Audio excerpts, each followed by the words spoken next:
Olá pessoas, espero que estejam todos bem. Chegamos ao nosso terceiro vídeo da sequência de aulas sobre a sociologia urbana. No primeiro vídeo a gente falou de um modo geral sobre o que é a sociologia urbana, o que ela estuda, quais são as preocupações. No segundo vídeo a gente falou sobre uma das correntes de interpretação da sociologia urbana, que é a ecologia urbana, que é uma das correntes de pensamento dentro da Escola de Chicago, que foi o primeiro grande conjunto de pensadores a pensar a cidade do ponto de vista sociológico. E nesse terceiro vídeo a gente vai falar sobre a nova sociologia urbana e algumas correntes de interpretação das cidades decorrentes dela. A nova sociologia urbana, ela surge na década de 70, na França. Também não é à toa que surgiu na França, como eu expliquei, né? A Escola de Chicago não surge em Chicago à toa. Chicago é um grande exemplo de transformação acelerada do ambiente urbano. E a França, na década de 70, ela vinha, desde o final da década de 60, passando por uma série de transformações, questionamentos, contestações da sociedade francesa de matriz burguesa, industrial, enfim.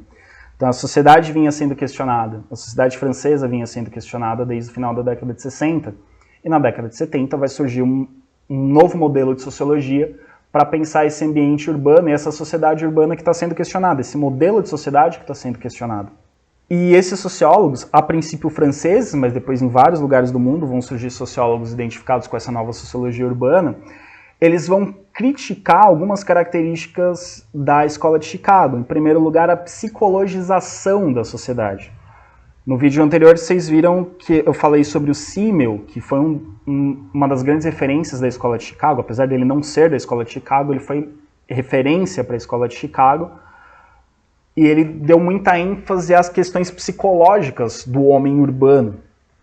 E a nova sociologia urbana vai criticar a Escola de Chicago por dar ênfase demais à psicologia, dizer como reduzir o contexto urbano à psicologia do homem urbano, como se não houvessem outras questões, apenas as questões psicológicas. Eles vão dizer, claro, é importante compreender a psicologia do homem urbano, mas existem outras coisas por trás.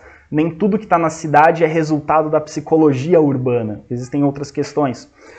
E outra questão que eles vão criticar é o risco de naturalização das estruturas da sociedade capitalista. Como assim naturalização? Expliquei para vocês no vídeo anterior que a Escola de Chicago vai pegar conceitos da biologia para explicar a sociedade urbana. Então, vai fazer muitos paralelos entre o que acontece nas interações entre animais na natureza e as interações humanas na sociedade urbana. A nova sociologia urbana vai dizer, não é bem assim. Na natureza, os animais estabelecem aquelas relações porque eles têm determinados instintos que vão fazer eles agirem daquela forma. No caso das sociedades urbanas humanas, não é um instinto que vai fazer os seres humanos agirem daquela forma, não é a natureza humana que vai fazer eles agirem daquela forma, mas uma série de construções históricas e sociais e culturais. Então a sociedade se constrói não por uma relação natural entre seres, mas a sociedade urbana se constrói a partir de relações humanas, que são mediadas por linguagem, mediadas pela cultura, mediadas por contextos históricos e sociais. Então, se a sociedade urbana não é algo natural, logo, ele é construído pelo próprio ser humano. E se ela é construída pelo próprio ser humano, ela pode ser diferente do que ela é. Ela pode ser construída de outra forma. Então, eles vão fazer essas críticas. Olha, a Escola de Chicago dá a entender... Claro que não é bem assim, mas a crítica vai dizer assim, a Escola de Chicago dá a entender que a cidade é assim porque o ser humano é assim e não tem como ser de outro jeito. Isso é o que a gente chama de naturalização. A nova sociologia urbana diz que não, que as relações são construídas de uma determinada forma por um determinado motivo. Mas se a gente compreender como essas relações são construídas, elas podem ser reconstruídas de outra forma para corrigir os problemas que existem na cidade. Então, a nova sociologia urbana, ela vai ter como proposta compreender a cidade como espaço produzido pelo conflito inerente às contradições básicas do capitalismo, e não por uma analogia dos processos ecológicos. Em outras palavras, a cidade é fruto das disputas entre os seres humanos que vivem nela, não por um processo biológico. Ela não é fruto de um processo biológico ecológico. Ela é fruto de interações humanas. É o ser humano disputando com outro ser humano que vai fazer a cidade ser o que é, e não relações naturais, biológicas, que vão construir a cidade.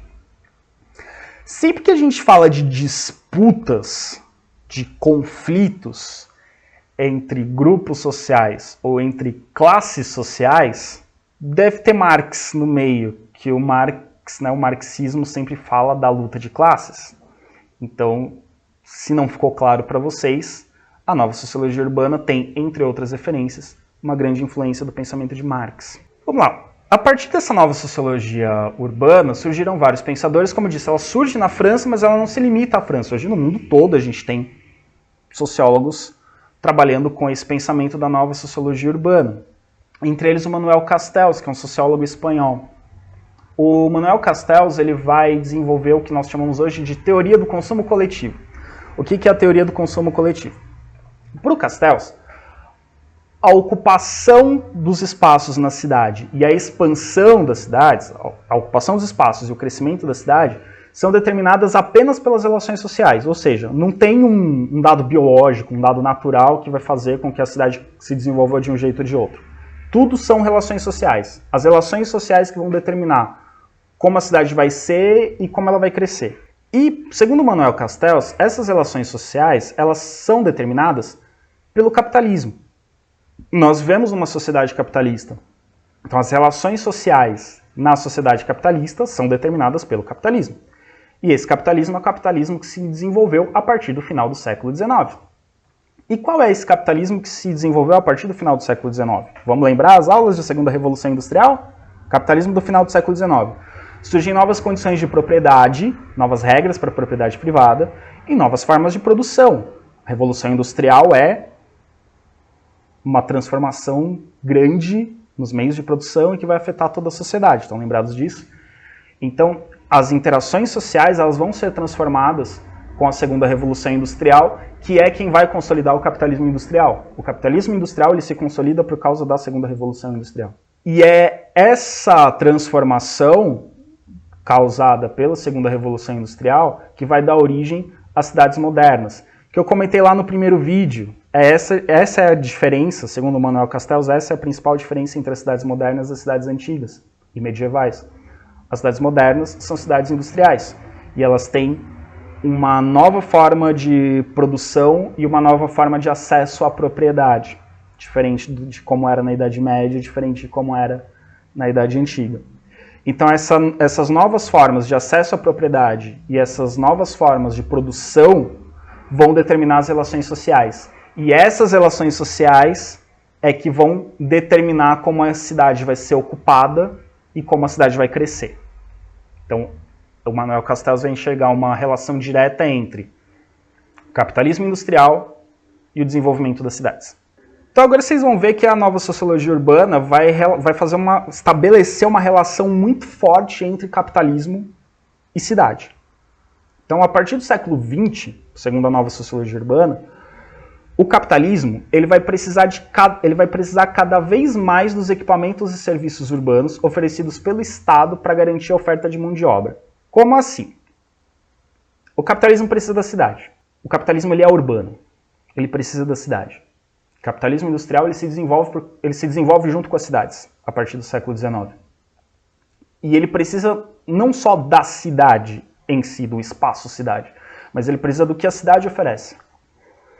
E quem controla o que a cidade oferece? O Estado. É o Estado que controla o que a cidade oferece. É o Estado que controla transporte, infraestrutura, é o Estado que vai oferecer saúde, educação, condições de moradia. Tudo isso é o Estado que fornece. E o capitalismo precisa disso. Por que o capitalismo precisa disso? Ele precisa de moradia, porque os trabalhadores precisam morar em algum lugar. Precisa de transporte, porque os trabalhadores precisam chegar no trabalho. Precisa de educação, porque os trabalhadores precisam aprender o suficiente para trabalharem. Precisa de transporte, aliás, de transporte já falei, precisa de saúde, porque o trabalhador não pode ficar doente, porque tem que trabalhar. Precisa de segurança, né, que o trabalhador precisa, né, não pode sofrer violência no caminho para o trabalho. Então, o capitalismo vai precisar de tudo que a cidade oferece. E é o Estado que oferece as escolas, a moradia popular, o transporte, etc. Então, o capitalismo vai sempre buscar que o Estado ofereça essas coisas, mas que ofereça essas coisas de modo a manter esses trabalhadores como uma mão de obra lucrativa para o capitalista. Então o Estado vai oferecer educação, mas também não pode ser uma educação assim, a super educação. Vai oferecer transporte, mas também necessário. Chegar no lugar e voltar. Não precisa ser assim super confortável. E assim por diante. E é nesse contexto em que as classes dominantes, né, que os capitalistas cobram do Estado, que o Estado forneça isso, mas forneça, assim, o mínimo necessário, que os movimentos sociais e os trabalhadores organizados vão começar a questionar o Estado. Falar, olha, o papel do Estado é fornecer essas coisas pra gente. Só que se vai fornecer isso pra gente, tem que fornecer bem feito, né? Tem que fornecer um transporte digno, moradia digna, saúde digna e assim por diante. Então, esses movimentos vão começar a contestar a contribuição do Estado para a manutenção dos baixos salários, da segregação e da concentração da riqueza. Como assim? Se a educação não é excelente, se o trabalhador não tem uma formação excelente, ele é uma mão de obra menos qualificada, então ele não vai fazer jus a um salário mais alto. Se o trabalhador mora longe do seu trabalho, ele vai gastar uma parte da sua renda com locomoção. Então isso na prática vai fazer com que ele tenha um salário um pouco menor. Então, quanto menor o salário, quanto piores as condições de trabalho, mais lucrativo isso é para as classes dominantes. Então, a nova sociologia urbana, em sua vertente mais marxista, vai dizer o seguinte, olha, o Estado ele está fazendo a mediação entre o capitalista e o trabalhador. E ele está distribuindo os recursos na cidade, fazendo essa mediação entre o capitalista e o trabalhador. Só que o Estado, por ter sido controlado pelo capitalismo, ele está sempre beneficiando o capitalista na distribuição dos bens, na distribuição dos recursos e prejudicando os trabalhadores. Então, as melhorias para a classe trabalhadora no espaço da cidade, elas são sempre conquistadas através de movimentos, através de protestos, através de organização, através de pressão social. Então o Estado ele vai estar no meio dessa mediação entre os interesses do capitalista e os interesses do trabalhador. Então, o que a nova sociologia urbana diz é que, historicamente, o Estado sempre esteve do lado do capitalista, favorecendo a manutenção dos baixos salários, favorecendo a concentração da riqueza e favorecendo a segregação no espaço urbano, fazendo com que os trabalhadores vivessem em lugares específicos com menos estrutura. E as conquistas que vão sendo, os benefícios concedidos aos trabalhadores, geralmente são fruto de reivindicações da classe trabalhadora. Então essa é a ideia. Então a cidade está no meio de um conflito entre o capitalista e o trabalhador, e o Estado está no meio, está fazendo a mediação. O Estado é quem gerencia a cidade e ele está fazendo essa mediação entre os interesses do capitalismo e os interesses da classe trabalhadora. Então, a lógica econômica do marxismo, que você tem lá no capitalismo, o capitalismo busca o lucro, o capitalista sempre vai tentar tirar o máximo possível de lucro, e para isso ele precisa ter o mínimo, os salários têm que estar mais baixo possível, enfim, toda aquela lógica econômica do marxismo que vocês já estudaram, que é a lógica que explica o empobrecimento dos trabalhadores, porque o capitalista sempre vai tentar ter cada vez mais lucro e a consequência disso é que o trabalhador tenha salário cada vez mais baixo. Essa mesma lógica é utilizada pela nova sociologia urbana para explicar os conflitos entre trabalhadores e capitalistas na lógica de ocupação dos espaços urbanos. E aí o papel do Estado nesse conflito passa a ser determinante, porque é o Estado que vai determinar se vão ser atendidas as reivindicações da classe trabalhadora ou dos capitalistas. Então a mesma lógica de dominação de uma classe sobre outra na economia é vista como a lógica de dominação de uma classe sobre outra na ocupação dos espaços da cidade. Vou dar um exemplo para vocês pensarem sobre. Em Uruguaiana, nós temos um bairro muito emblemático sobre essa questão da ocupação dos espaços na cidade, que é o bairro João Paulo II, pertinho da gente ali no Instituto Federal. E tem a fotinho ali para vocês aí verem, quem não lembra, é João Paulo II, tem essas casinhas bonitinhas. O que é o bairro João Paulo II? Dentro da perspectiva da nova sociologia urbana, dessa tendência mais marxista de compreender a cidade. O que é o bairro João Paulo II? Eram pessoas que moravam em áreas que não eram para serem ocupadas. Viviam em moradias muito precárias, perto do rio, vulneráveis a enchentes, em condições precaríssimas. Porém, era um lugar em condições muito precárias, próximo do centro. Essas pessoas foram deslocadas para moradias dignas, moradias melhores, né?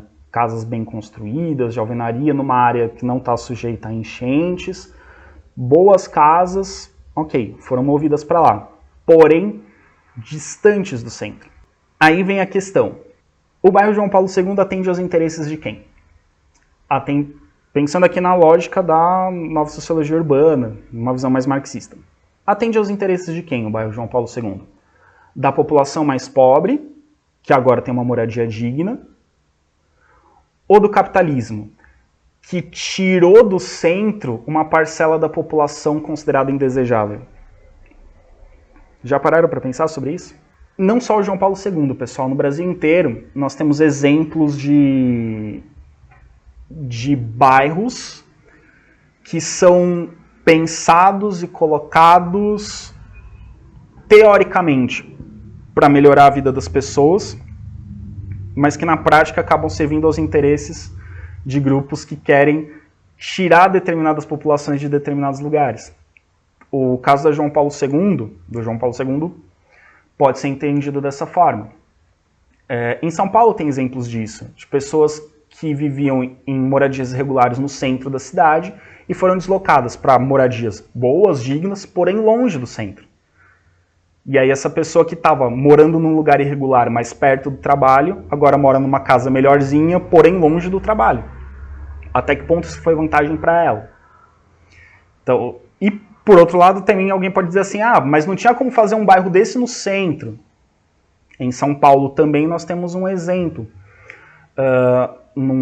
Tem uma região mais ou menos central ali da cidade de São Paulo, próximo a uma avenida chamada Engenheiro Luiz Carlos Berrini, havia uma favela.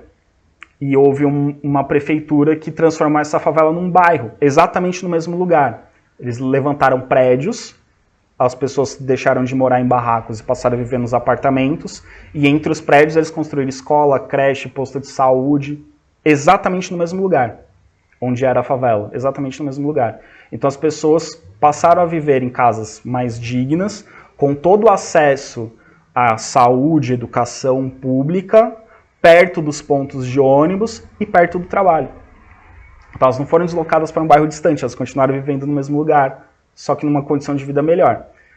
Então, dá para a gente pensar, né, até que ponto essas políticas têm o objetivo de melhorar a vida da população, até que ponto essas políticas têm o objetivo de limpar determinados bairros de grupos indesejados, enfim.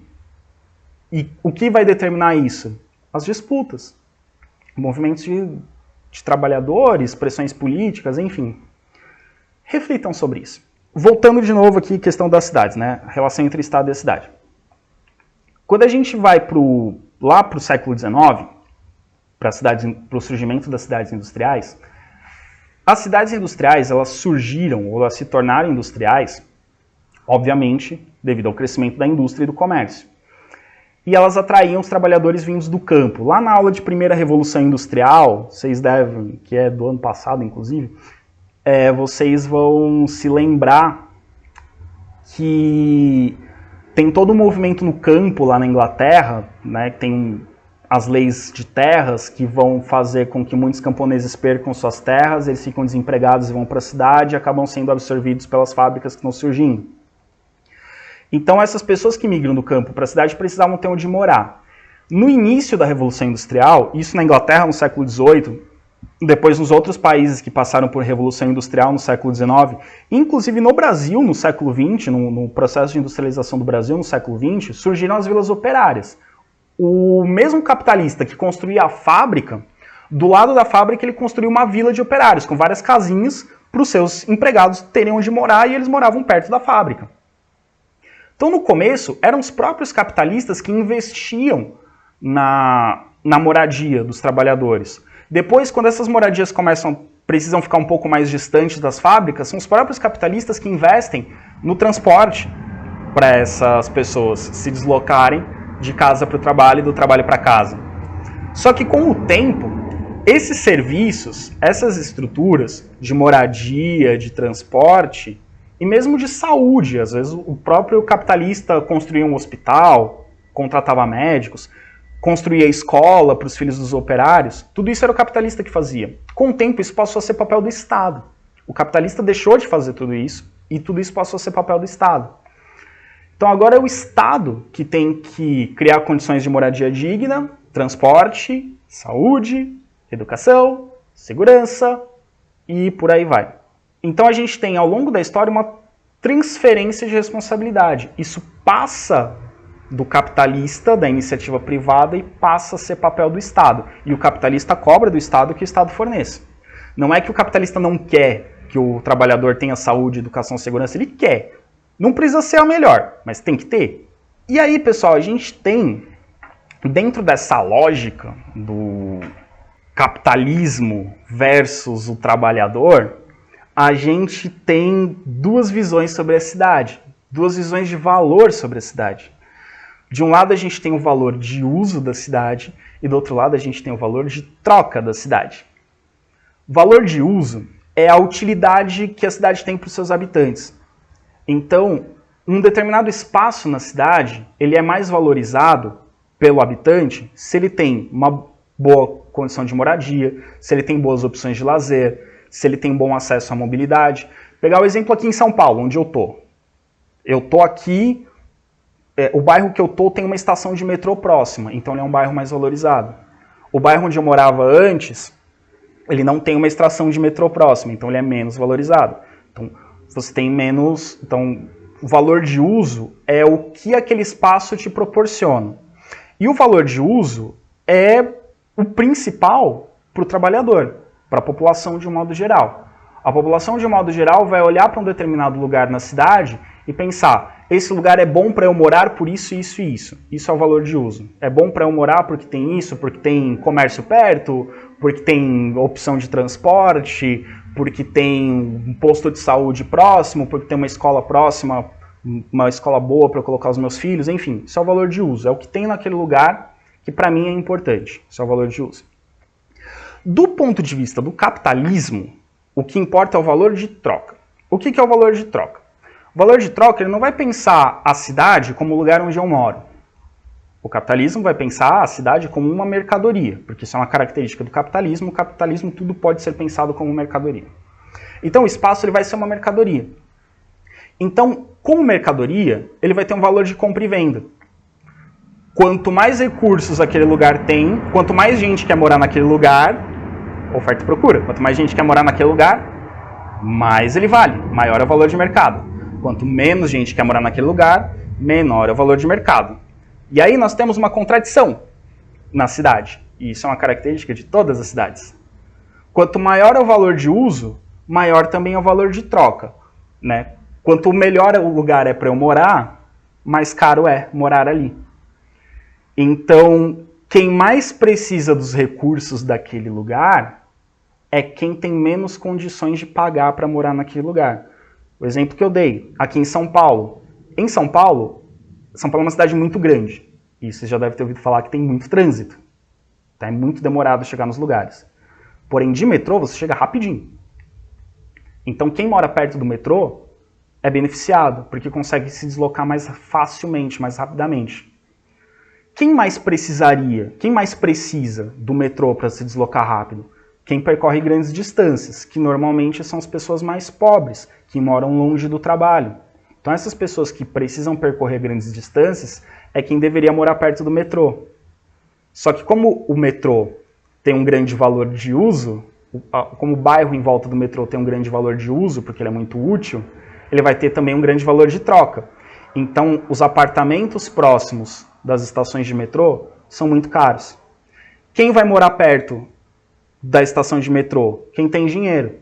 Quem tem dinheiro tem carro, não precisa tanto do metrô. Percebem a contradição? Então, quanto maior o valor de uso na cidade, maior acaba sendo o valor de troca. E aí, quem mais precisa dos recursos que tem naquele lugar, não tem condições de morar naquele lugar. Quem poderia pagar para ter outros recursos, e não precisaria tanto dos recursos daquele lugar, é quem mora. Então, você acaba tendo uma concentração de renda maior, porque o metrô, por exemplo, é um investimento do Estado. O Estado recolhe impostos, constrói o metrô. O Estado recolhe impostos das pessoas, todo mundo paga imposto. E a gente sabe que proporcionalmente os mais pobres pagam mais imposto que os mais ricos. Mas enfim, todo mundo paga imposto. Só que quem vai utilizar mais o metrô? O mais rico, que é quem precisa menos. O mais pobre, que é para quem esse valor, quem essa renda deveria ser distribuída, não vai usar tanto. Ou então ele vai ter que pegar um ônibus lá de longe de onde ele mora para chegar até a estação de metrô, para depois ir... Então ele não vai ser tão beneficiado. Então essa é a grande contradição quando a gente enxerga a cidade como uma mercadoria. Quem pode pagar para viver num bairro bom é quem menos precisa dos recursos desse bairro bom. Quem mais precisa dos recursos do bairro bom vai morar no bairro ruim. Enfim, pessoal, vocês perceberam que tanto a ecologia urbana quanto a nova sociologia urbana, tem ecologia urbana, melhor dizendo, a escola de Chicago, né? Tanto a escola de Chicago quanto a nova sociologia urbana enxergam que existem contradições na cidade. E essas contradições, elas estão na raiz do problema da violência urbana. E a violência urbana vai ser o tema do nosso próximo vídeo.